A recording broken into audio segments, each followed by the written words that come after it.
Salut, j'espère que vous allez bien. Aujourd'hui, on se retrouve pour un nouveau podcast qui sera un peu à l'image du podcast d'avant, c'est-à-dire en roue libre. Je n'ai rien scripté par rapport au podcast d'aujourd'hui. Donc, j'ai sous mes yeux mon carnet d'idées, mon fameux carnet d'idées, et on va essayer de voir où la réflexion nous mènera autour du sujet que j'ai envie d'évoquer avec vous aujourd'hui. Donc aujourd'hui, j'ai envie de vous parler de la notion de safe space, ou plutôt la notion de safe spaces, si j'ose utiliser le pluriel. Je tiens tout d'abord à préciser que la notion de safe space que je vais évoquer aujourd'hui, elle est un peu différente du concept historique de safe space. Donc si on se rappelle un tout petit peu, la notion de safe space ou la théorisation de ce que sont les safe spaces, ces espaces sécurisés, ces espaces sûrs, est apparue surtout pendant les années 60-70 aux États-Unis. Premièrement au sein des communautés LGBT+, et puis au sein des mouvements féministes de l'époque. Donc en fait, quelque part, c'était vraiment un besoin de créer un entre-soi où on vit notre particularité au pluriel sans être jugé, voire persécuté par la société. C'est une manière en fait de vivre sa marginalité dans un entre-soi. Ce concept a été théorisé tel qu'on le connaît aujourd'hui, certes, mais si on réfléchit un peu, on se rend compte que le principe de safe space, de ces espaces sûrs, de cet entre-soi, il existe depuis la nuit des temps. L'humain cherche par nature des environnements qui lui sont favorables. L'entre-soi social, culturel, communautaire et autres a toujours existé. Aujourd'hui, j'ai envie de ramener dans ce podcast la notion de l'entre-soi à une échelle beaucoup plus petite, à une échelle micro, c'est à l'échelle de l'individu. C'est une manière pour moi de dépolitiser le concept en le ramenant à mon échelle d'être humain pour voir comment est-ce que, autant qu'être humain, on crée nos propres safe spaces, ces environnements d'existence, de vie multiples, où chacune de nos personnalités se manifeste, vit de manière différente et indépendante l'une de l'autre. La première fois où j'ai réfléchi au sujet de l'entre-soi, c'était il y a 3 ans, 4 ans. C'était à ma sortie d'école et à la découverte du monde de l'entreprise. Et c'était pour la première fois où j'avais ce sentiment de quitter une zone de confort, une salle de jeu qui m'était très connue, qui m'était familière, pour aller vers un monde qui m'était complètement inconnu, un monde dont je ne maîtrisais pas les codes, l'étiquette, etc. Et donc c'est la première fois où je me rends compte que là, Fatima, tu es en train de quitter un safe space pour aller vers un espace de vie que tu ne connais pas.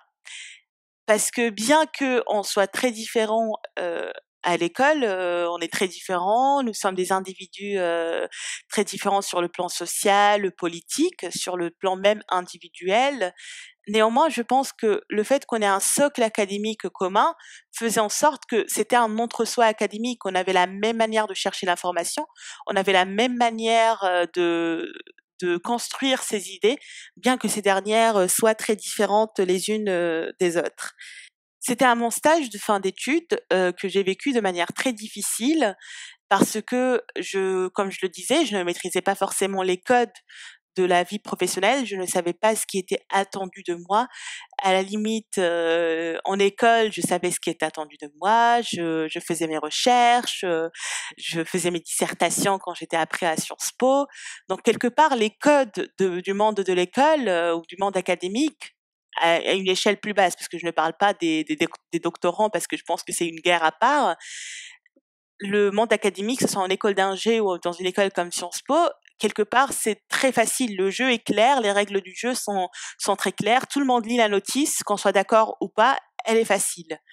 Par contre, quand on rentre dans un monde d'adultes qui est le monde du travail, et bien là, quelque part, c'est très différent. Et j'ai eu beaucoup de mal à raisonner, voire j'ai mal raisonné j'ai faussement raisonné avec la mélodie du monde de l'entreprise. Et puis je me rappelle un jour, donc un soir en quittant mon stage, je retrouve deux de mes très bonnes copines, Gabrielle et Caroline. Si vous passez par là, vous allez vous reconnaître. Et donc on se retrouve Et comme cette nuit, on l'avait passé à discuter, à rigoler, à refaire le monde, à débattre de sujets divers et variés. On a dansé aussi. Et en fait, quelque part, en voyant ces deux amis que je n'ai pas vus pendant toute une année de Covid parce qu'on était confinés chez nous, ça m'a rappelé quelque part à l'ordre de ce que j'étais, ça m'a rappelé à la Fatima que j'étais d'avant, ça m'a rappelé à comment est-ce que j'étais dans un entre-soi qui était académique où je me sentais très bien. Et donc, c'était comme un reflet, comme un miroir. Et c'est pour la première fois où j'avais l'impression que j'avais deux espaces de vie qui se rencontraient. C'est mon espace de vie professionnel et mon espace de vie amical, un cercle d'amis qui était à l'époque composé. Donc, ce jour-là, on n'était que 3. Comment est-ce que cette dualité d'espace de vie m'a permis de prendre du recul sur ce que j'étais en train de vivre dans un de ces espaces de vie où j'existais. Le lendemain de notre rencontre, j'avais décidé de mettre fin, de raccourcir plutôt mon stage de fin d'études. Au lieu de faire 6 mois, de faire 5 mois. Et en fait, ça m'a permis quelque part de prendre le temps pour moi aussi, de réfléchir à ce que je voulais faire par la suite, à me régler par rapport aux attentes professionnelles qu'on pouvait avoir dans une entreprise, dans une entreprise. Et donc quelque part, c'était une manière de me remettre à l'ordre des choses et aussi à se concentrer sur moi-même et à relativiser en me disant que cet espace de vie où je me sentais mal, il n'est pas si important que ça, parce que ce n'est que le travail. Ces deux espaces d'existence, ces deux espaces de vie qui étaient moi mon espace de travail et l'espace professionnel et un cercle d'amis m'a permis en fait quelque part de grandir de manière très différente, mais surtout de manière complémentaire. Cette dualité est très importante selon moi, c'est parce qu'en fait c'est ça ce qui m'a appris quelque part à gérer les situations conflictuelles et à les relativiser notamment. Aujourd'hui, 3 ans, 4 ans après cette découverte ou cette première réflexion que j'ai pu avoir, ou cette première expérimentation de ce que c'était les safe spaces, mon rapport à la notion de safe space est beaucoup plus réfléchi, beaucoup plus nuancé. Je pense encore plus que jamais que l'un des équilibres ou l'une des règles d'équilibre que j'ai essayé d'instaurer dans ma vie et qui pour le moment marche, c'est le fait que j'ai des espaces de vie ou des safe spaces pluriels, d'où mon utilisation du pluriel pour la notion de safe space, mais aussi des espaces de vie qui sont séparés, des cercles d'existence séparés. Aujourd'hui, si je devais énumérer mes cercles de vie, mes espaces de vie, je dirais que j'ai mon couple, j'ai ma famille proche, j'ai différents cercles d'amis. J'ai pas le même cercle d'amis, j'ai différents amis que je retrouve parfois avec qui je discute de sujets différents dans chacun de ces espaces d'amis. Et j'ai aussi mon espace professionnel. Chaque safe space nous alimente de manière très différente, à des fréquences différentes. Il y a des safe spaces qui sont plus demandants que d'autres, qu'on a besoin d'entretenir de manière plus fréquente que d'autres. On peut aimer nos safe spaces de la même manière, on peut les aimer de manière très différente. Néanmoins, selon moi, ils sont essentiels à notre équilibre. Car bien que l'on soit la même personne dans tous ces espaces de vie, nos personnalités multiples, les différentes nuances de nos personnalités, chacune de ces nuances a besoin d'un espace qui lui est propice, un espace où elle se sent bien, où elle peut se dévoiler au grand jour, où elle crée son propre entre-soi. Et c'est pour ça que la pluralité, en fait, quelque part, elle résonne tout simplement avec la pluralité de nos facettes qu'on peut avoir autant qu'individus. Si le concept de pluralité des espaces de vue ou des safe spaces, c'est un concept qui est vraiment très facile à entendre, très facile à comprendre. Je pense que c'est la séparation de ces espaces de vie, de ces espaces d'existence, de ces safe spaces qui peut être dur à comprendre, et j'avais vraiment au début du mal à cerner comment est-ce que je pouvais appliquer cette notion dans ma vie. Je pense qu'il y a une séparation qui est très flagrante et je pense qu'il y a un accord commun pour dire que c'est la manière la plus saine de vivre son travail, c'est vraiment cette séparation entre la vie professionnelle et la vie personnelle. Même si cela paraît comme une évidence, ce n'est pas toujours simple. Il y a beaucoup de personnes qui ont du mal à faire ça, à créer cette séparation. Je pense que cette séparation est d'autant plus importante quand on a un travail qui est prenant, stressant, car dans un métier prenant, on a souvent tendance à s'oublier et à malheureusement se définir par son statut professionnel.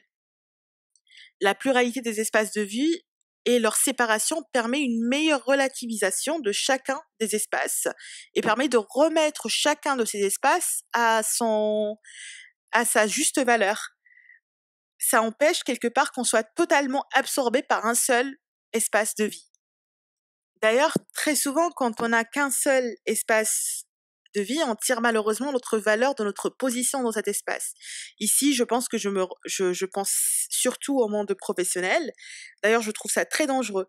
En effet, tant que ça se passe bien au niveau du boulot, au niveau du travail, tout va bien. On peut tirer notre valeur de ce que notre hiérarchie, notre management pense de nous.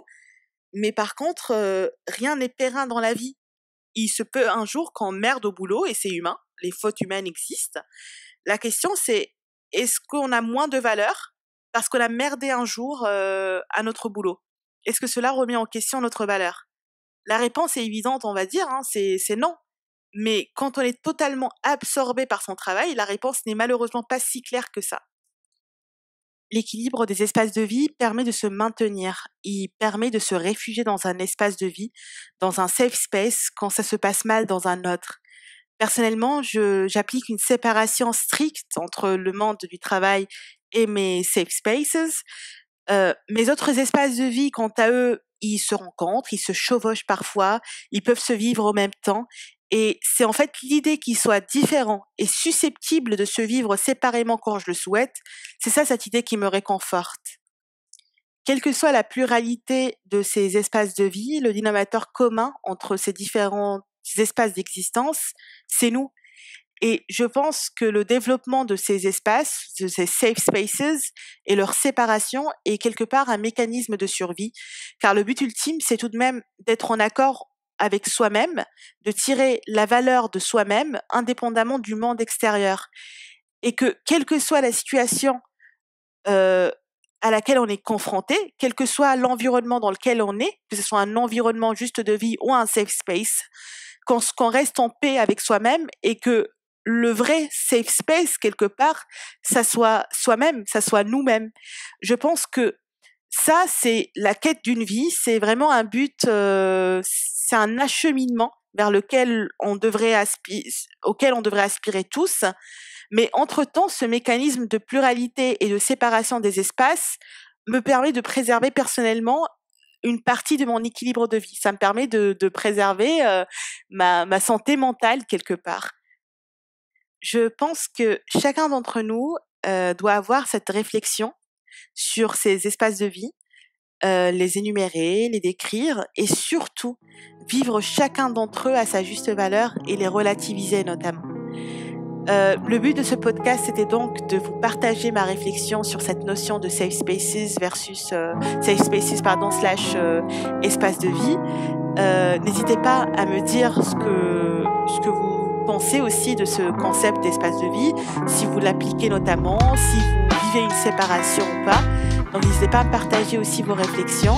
Et sur ce, je vous souhaite une excellente journée si c'est le jour où vous m'écoutez, sinon une excellente soirée. Et je vous dis à très très bientôt dans un nouveau podcast.